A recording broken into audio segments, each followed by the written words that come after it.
Ladies and gentlemen, our next contest of the evening, Shock and Awe present three 3-minute rounds of amateur MMA in the flyweight division.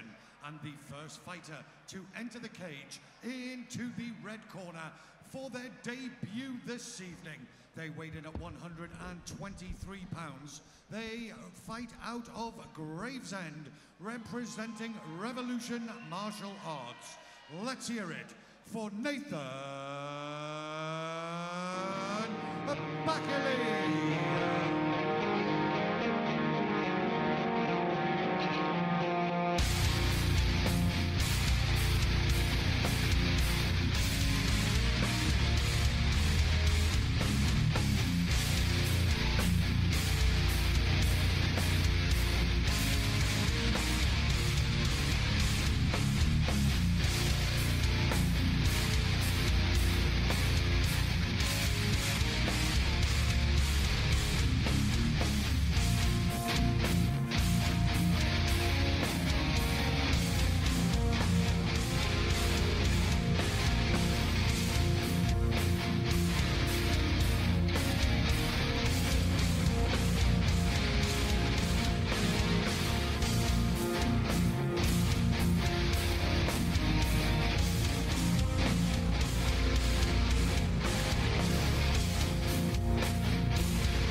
His opponent entering into the blue corner with a record of 1 win, 1 loss and 1 draw. He weighed in at 125 pounds, fighting out of Devon, representing Gym 01. Let's hear it for Charlie, the Rash Riccard.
Flyweight action about to get underway here at Shock and Awe 28. Charlie Riccard in the blue corner against Nathan Baciley in the red corner. Really interesting matchup between the pair of them. Riccard's just 22 years old, Baciley 33. Be interesting to see if age is a factor in this fight as both guys take to the center of the cage and start swinging early. Yeah, over 10 years difference in terms of age. And a fair bit height difference as well.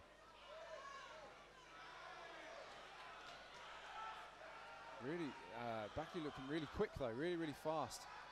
Riccard there looking to use the range of his big long legs compared to his opponent. Shoots for an early takedown and gets it though. Yeah, great timing from Riccard. Who's pinning up against the cage now. Baciley smart to move himself to the back of that cage though for a little bit of extra support to get himself back up.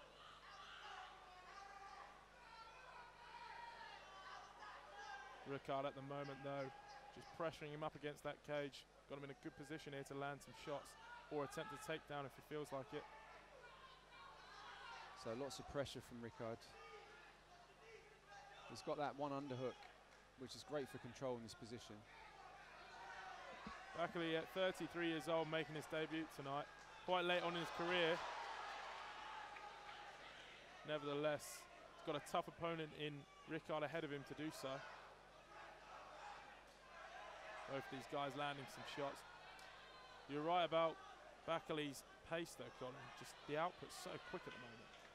Yeah, he's a quick guy, but Riccard is really showing that he likes to use the knees a lot. You know, he's thrown a few now. It's a jumping knee that's almost connected. And he rushes in for the takedown.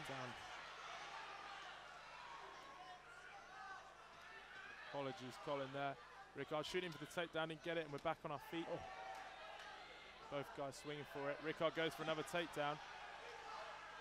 Well defended by Baciley so far, though. Yeah, but Riccard's got to be careful. Baciley's got those really, really short hooks that are very powerful if they connect. I think he's doing the right thing in trying to get the takedown and trying to put it down to the floor again. But they disengage and go again. Well defended by Baciley there as he takes the fight now to Riccard, trying to pin him up against the cage. Riccard fires back with a big kick, doesn't land. Yeah, Baciley's got to be careful because he drops his hands and Another just high throws kick. big bombs. You know, he's going to get caught if he keeps dropping his hands and walking in. I mean, he's definitely got a powerful shot, but he has to be careful. Both guys arguably moving around with quite a low stance. Quite interesting at the moment. Guard being kept low. Baciley here just looking to keep Riccard at bay in this position. Essentially work something as the 10-second clock goes. Riccard gets him to the floor though, but he's probably not going to have much time to do anything here.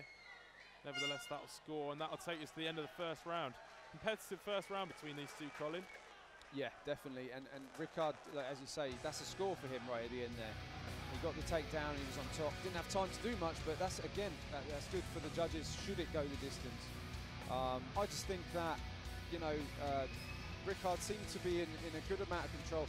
He went for the shots at the right times, I think. You know, when he was maybe being a little bit overpowered in the striking area, he went for the hips, tried to get the takedown.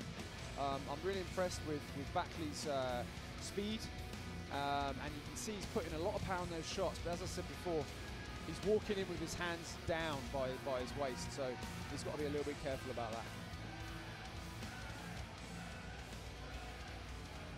Well, we're going to get this action back underway in a second now with round two.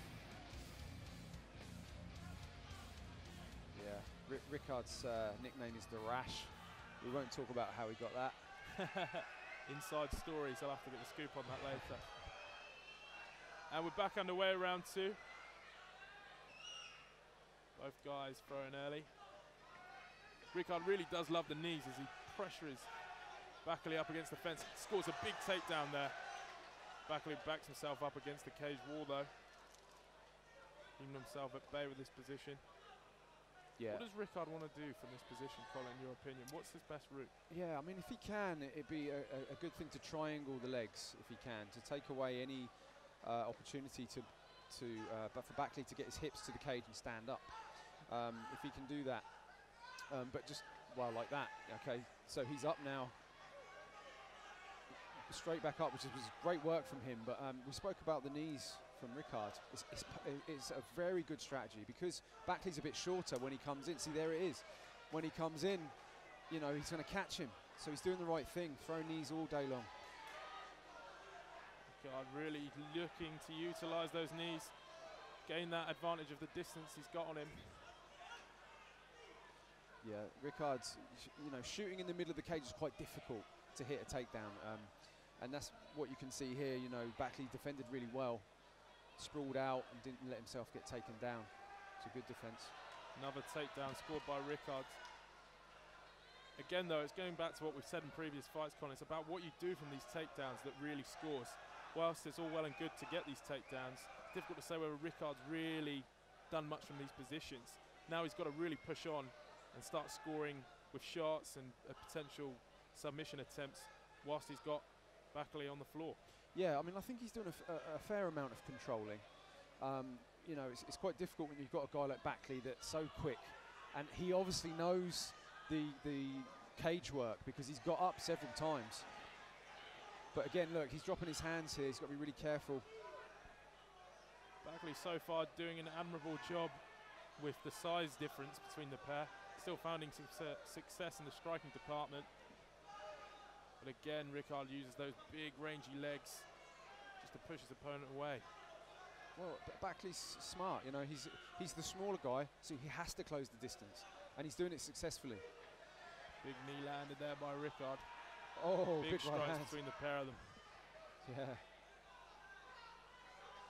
Nice. Riccard goes for another takedown and finds it. Yeah, that's right. And you see here he's controlling the legs a little bit more now. Trying to be heavy, make sure his hips are working. But I wouldn't be surprised if Baciley gets up again. I mean, he's done it several times before. He's very good at getting up from this position. 10-second clock just gone there for this fight. We're in the second round now. Riccard finding a lot of success in this round so far. Another good round between the pair of them, Colin. Yeah, good clash of styles, definitely. And someone's bleeding. I think it may be a nosebleed from Baciley. I can't really tell, but there's blood. But yeah, really good. I really like the clash of styles. And, you know, we've got somebody that's closing the distance, trying to throw big bombs, and someone else that's trying to get the takedowns and control. So really, really well-matched fight so far. What would you be instructing Baciley if you're in his corner going into this third and final round? Well, I mean, Baciley, it doesn't look like he wants to get any sort of takedown. So if it's going to be a striking match, then so be it. I mean, really, at the moment, he's done what he should do to get up off the floor. I think maybe trying to avoid the takedowns a little bit more, you know, maybe circle off a little bit more. He did a really nice sprawl in that round, so he didn't get taken down. You know, his punches are very powerful, but I would just say, you know, for him just to be a little bit careful with his hands down. But a great, you know, really good so far from both guys. Third and final round just getting underway now as the fighters touch gloves. Close fight so far. Gonna be interesting to see how this one finishes. Riccard immediately comes out and throws another leg kick. Baciley just trying to get inside there and land with some of those strikes of his. Riccard looking for a flying knee, but didn't connect with it there. Oh, big strike landed to the chin there, just clipped him, not fully connecting. Goes back to what you were saying in round one, Colin, though. You've got to be careful of Baciley's striking ability. He doesn't look like a man that might possess quite as much power as he does, but when he throws, he really does throw bombs. Yeah, small and compact. He's throwing everything, you know, he's throwing the Hail Mary shots, and if they connect, we could see a wobble, but so far, Riccard doing a really good job of measuring and using his takedown ability. Riccard looking to take Baciley down to the floor here. So far, Baciley doing a good job of defending the takedown, but he's left himself vulnerable to strikes there, but has escaped. It does look like that nose is rather busted up on Baciley's face there, Colin. Yeah, Baciley's, it looks like it may be interfering with his breathing a little bit as well. He's slowing a little bit, and there's a fair amount of blood coming out. Right now, it's been quite a lot of the story of this fight so far. Riccard putting his opponent up against the cage side and working from there. He's got a takedown now again. Now, can he work something from it? Let's see what he can do here. Raining some shots to the inside there. Yeah, I mean, he's been hitting the takedowns, Riccard, every time, you know, and credit where credit's due. Baciley's got up every time too, but I think we're in the last round now, and you know, he's slowing down a little bit. Riccard's got a little bit more control from the top, and is doing a good job of keeping the position. Riccard in a really good position here. Can just hold this out here, arguably. See the fight out if he feels like it. Very awkward for Riccard to, for Baciley to counter and get himself back on his feet when Riccard's got so much of his body weight over the top of him. Yeah, Riccard's doing a really good job with his hips. You know, when they disengage like that and Riccard has a bit of space, he's doing a great job of pushing his hips forward, you know, which is pretty much crushing his opponent, not letting him get any movement at all. So this is better from Riccard, you know. in good full control. He's putting down pressure when he should, and he's using his hips when he should as well. 10 seconds left in this third and final round. A good display between both of these two fighters. Can be interesting to see how the judges score it, but you'd fancy Riccard on paper. Either way though, both of them with really good outfit. Yeah, definitely. I mean, that last round, the rash was all over him. Riccard's team also win the t-shirt game. Yeah. No doubt about that, but we'll take their IMC to find out the official decision.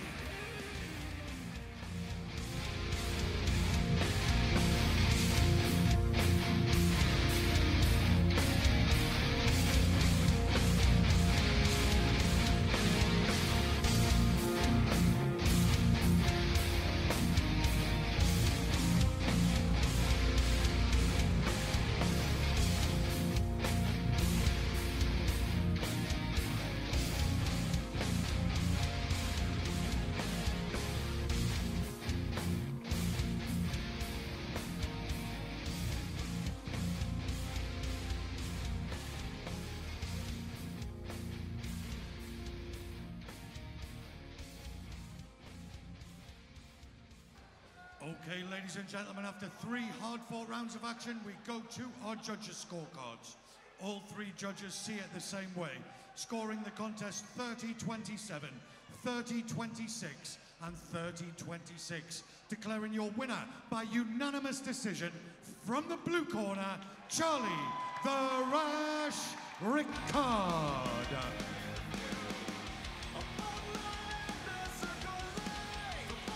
Oh, let's hear it for a very worthy challenger. Let's hear it.